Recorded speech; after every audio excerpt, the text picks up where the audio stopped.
The Morgan's a British roadster that is built in a small town hours outside of London, and this one's a rare one because it's a four-seater. Most are made as a two-seater, and so this one being a four-seater is great for the family, which my dad purchased the car in '72 as the second owner, and wanted a car that'd be a fun car to tool around in and to have some fun, but yet be able to hold the family, of which we were 5.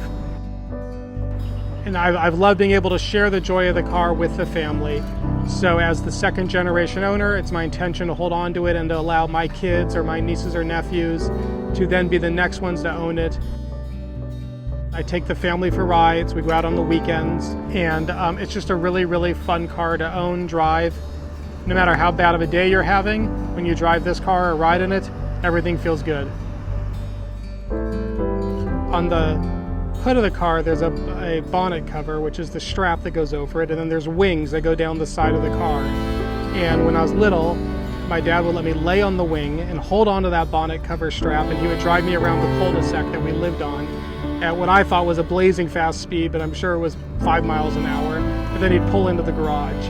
And to me, that was just the biggest thrill.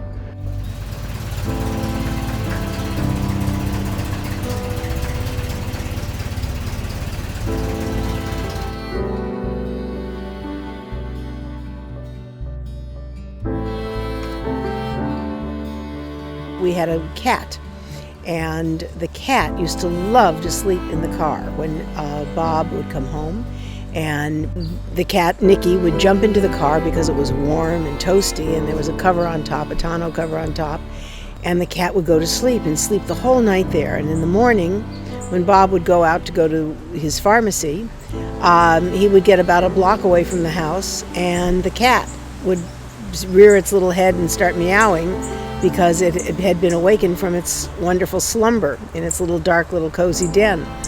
So Bob would come around, and we would all of a sudden see him come onto the cul-de-sac that we were living on, and he would slowly bring the car to a halt, and he would place the cat outside of the car, and he would continue on to work, and the cat would walk back home.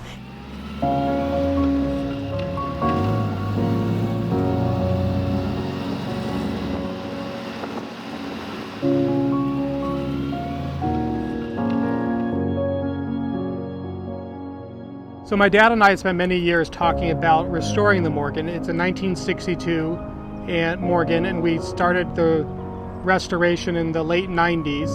So after 30 years, the car was ready for a new paint job, and the wood that makes up the frame needed to be replaced, parts of it, due to wood rot or damage.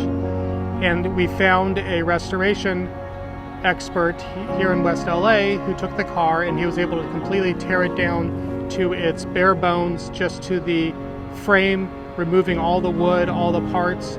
He laid them all out onto mats and tables in order to be able to clean everything, and the goal was to use as many authentic parts as possible.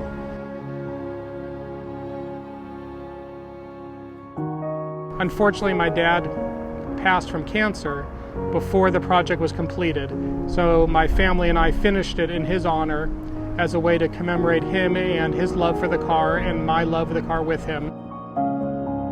During the restoration, what became my job and Scott's job was to work with the Morgan Company in Malvern Link, England, work through Hemmings magazine and find the parts. And so it became quite a fun project for Scott and I to put the car back together.